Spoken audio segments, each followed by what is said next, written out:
Hey guys, it's Brick Thunder, and today we're going to be unboxing, setting up, and doing a demo of Home Depot's Smoldering Reaper.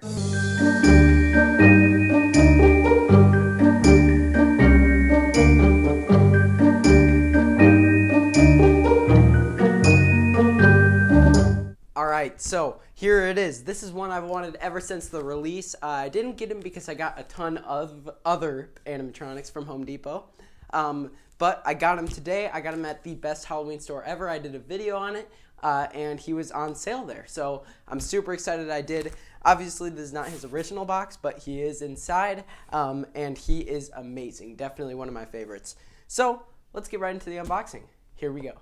All right, let's get into the unboxing. So I have two little pieces of tape holding that on, but now we can open it up and see what is inside.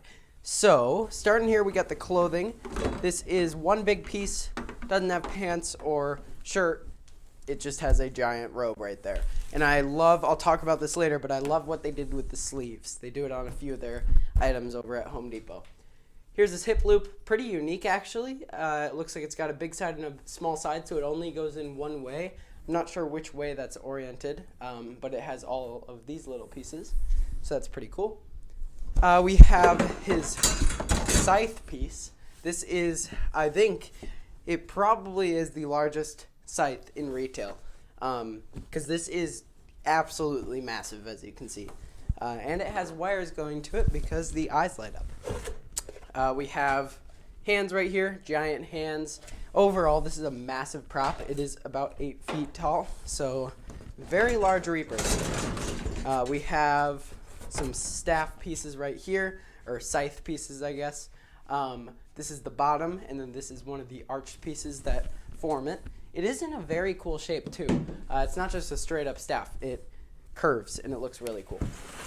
We have one arm with foam, second arm with foam, also wires going up the arm. That is the one that goes to the staff. That means we have another scythe piece. And then we have the head, actually. Let's get the head out of there. This is a servo skull, very similar to Grimm from Spirit Halloween, but larger, and it doesn't have the moving eyes. It has these, which actually look really cool. They're just a clear type eye with red LEDs behind it. Gives a cool mirror type effect. But yeah, I love that. I think it looks really cool. And his servos are great. Definitely makes it more realistic. We do have the hood that I just took off the Velcro right there. We have his rib cage, which I noticed is the same as the Costco Towering Reaper. Costco has a servo Towering Reaper, and they just reused the mold right there. There we go. We have a hip piece right here. Just a small one, not the hip loop, but the hip piece that connects everything. We have this, which is his, not really mechanism piece, but this is his module. He's got his control box on the back, and it has the full torso piece, so shoulders and that main pull going up, connecting the hips to the head area. Let's lay that down there. We have some leg pulls. He actually has a surprising amount of parts. Even for such a big prop, Home Depot usually doesn't have too many parts. Here is his base. This is a fold-out base as well, which we'll do when we get to the setup. And finally, we have a ton of poles. Now, half of these poles are for the legs, and then half are for the staff, or the scythe, because it is not just a plastic scythe, it is also metal inside. So there are all of our pieces. Let's get to the setup. Here we go. All right, let's start with the setup. So starting here, we have our B poles connecting to the A base. Like I said before, this is a fold-out base. It doesn't fold out with the sides, but it folds out with supports like this. And then these supports are going to connect to the legs like that, giving it a lot of extra support. Much, much stronger now. Then we have our C poles, which just give it a bit of extra height before we attach the piece, which is labeled D right here. This is the hip connector piece, and that's just going to go up here. We'll move the camera before we go any higher with that, but before we move the camera, I'm going to show you guys K. This is K right here. This connects to the front, and this is what is assembling the scythe. The scythe is connected to his base, and they hide it pretty well because this piece right here, the giant plastic piece, is going to slide down on top of that, and now you can't tell. Now that's just the base of his scythe. But now let's move the camera up so we can continue with his body, and then we'll work on the scythe in a little bit. Here we go. Okay, so before we go up any higher, I am going to slide the clothing down onto this, making it just easier than later. Because later, actually our next step, we're going to be adding that huge hip loop, and that would make it a lot more difficult to get all this clothing over. So there we go. We just want to expose that. We can adjust all the clothing later. But now we're going to take this. There's a big side and a small side, which means the little pyramids are going to have to face forward right there. All right, there we go. So looking good now. Now we can add the piece that's going to give him the most height. Here it is. This is his torso and shoulder piece. Slide down right there and snap lock in. So it's already pretty tall, but the head adds even more, and then his scythe goes over his head. I'm really hoping it fits in here, but we'll see. It is a very large prop. So our next step is getting this clothing up, and then we'll work on the arms, the scythe, and then getting his head on with the hood. Okay, so I have the clothing now velcroed up above. It's just 2 velcros that I did. I do want to leave the back accessible for later. So now I'm going to slide this rib cage piece in, and we are going to attach it with the prongs above, like that. There we go, and now we can just adjust the clothing around it. And the hood's going to come down and block a bit more of that, but it definitely makes him a lot more realistic. Looks really good, and it actually transitions to the neck piece really well. So our next thing, let's actually get the staff going, because the staff you kind of build along with the arms, and you'll see what I mean by that soon. The hands kind of attach in a weird way. So let's move down a bit so we can assemble the next piece of the staff, and then we'll come back up and do the arms. All right, so let's get this metal on. This is the first piece of the staff, and then there's actually another metal piece before we get to any plastic. So bring this up, and actually this piece has to go in a different way. We have to actually put this in the plastic first, because there's this little stopper piece right there. We want that to stay out because that attaches to his hand. So we're going to bring this over. There are holes in the back to access the metal, and then we can snap them in like that. So now the plastic just meets right there, and it looks like all one piece. And it's huge already. So it's actually tall enough that let's move back up. But the first thing we're going to do is we're actually going to attach the first hand. I'm going to show you how to attach the second hand because the second one's weird. But this one rests about here, and the arm will connect to it and go up to the body. But for now, we're going to let that slide right there. And let's move up so we can do the next hand. Okay, let's do this hand. So, as you can see, it's a weird connector. It's a 1 prong, which is not a usual thing for hands and arms. So, I'm going to show you what to do here. First, we're going to slide the arm up. It is needed for this step because it goes through some pieces that you're going to be assembling. So, we're going to slide it all the way to the top, and then we are going to connect it. It is a 2-prong connection at the top, and we're going to attach it through the back onto the top prongs like that. So now what we want to do is we want to take his hand, making sure the thumb is facing in so you know it's the correct hand, and we're going to slide it down like that. And now the prong you can see is still inside of there.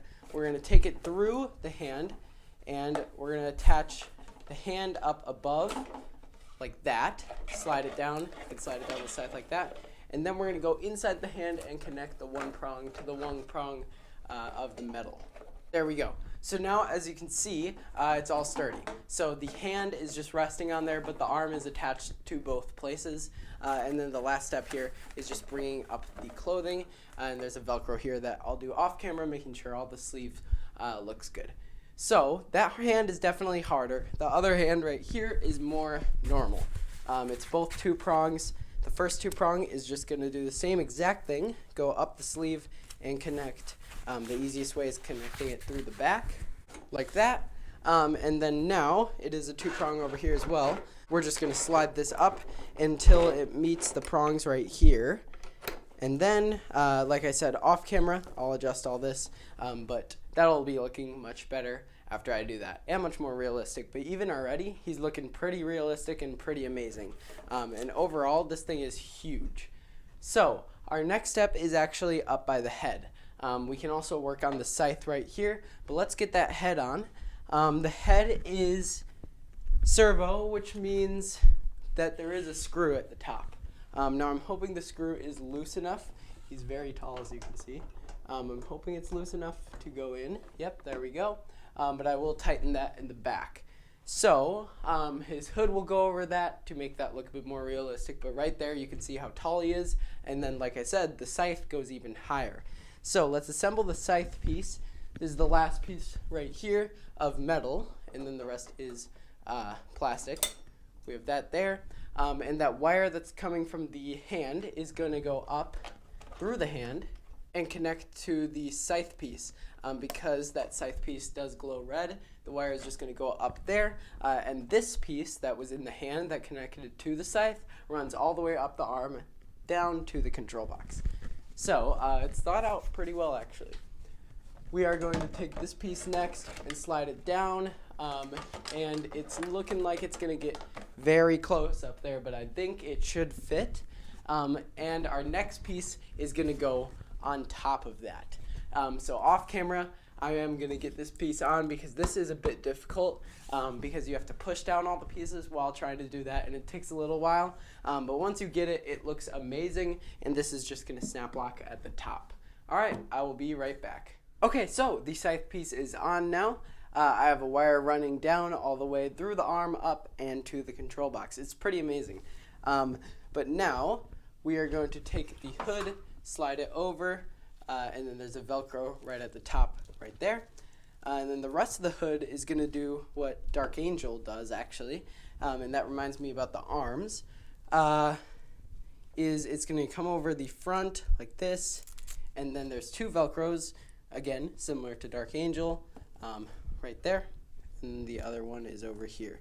Velcro kind of sticks to the clothing, so sometimes you have to peel it off a bit. And then we'll attach it like that. So the other thing is with the arms. The arms have this, which is like a elastic type band, and it bundles it up like that, which gives the effect of a ton of extra cloth, which it does have. It has a lot of cloth.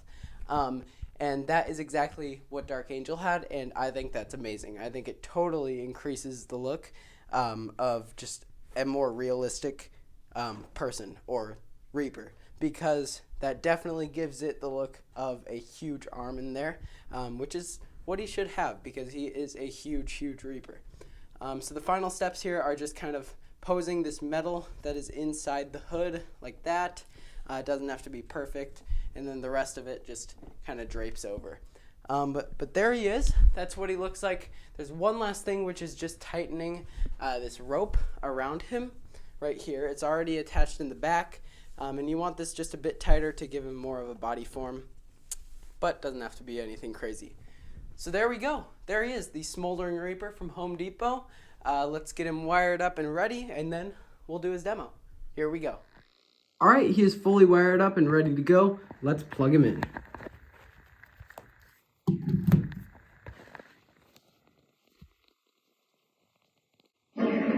I am going to conjure your darkest nightmares, and you will be lost in them forever. Why, you ask? Because the more you hear, the tastier your soul.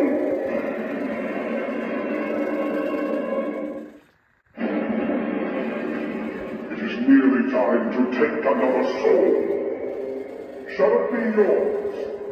Then come towards my dark embrace and meet your doom.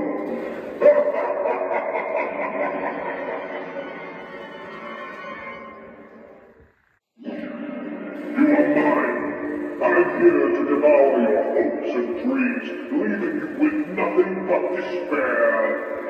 Ah, yes. Your misery is delicious.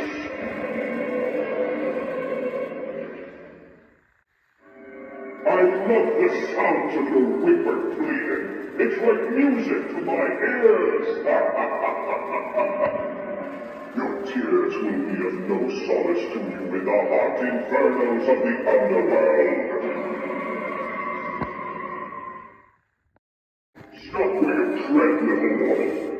gone far enough.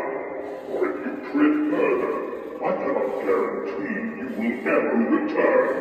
If you value life, you should turn back now. Don't say I didn't warn you! Alright, so there he is, the Smoldering Reaper from Home Depot. It is amazing to see how much Home Depot has improved just over the past few years. This thing is incredible. Easily one of my top animatronics in my collection now. Yeah, definitely one of my favorites. This thing looks absolutely amazing. It is super intimidating. The voice and movement, the movement makes it look very realistic, but the just overall presence of this thing is incredibly intimidating. And overall, there's really nothing I see wrong with this. His setup is a bit tricky with the scythe, but his quality is great. His voice is awesome. His background noise even is cool.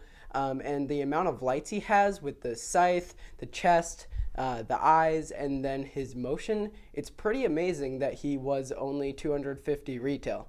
But yeah, totally recommend this thing if you can find him. He is a very, very impressive prop. All right, there he was, Smoldering Reaper from Home Depot. Thank you guys for watching. I'll see you guys in the next video. Bye.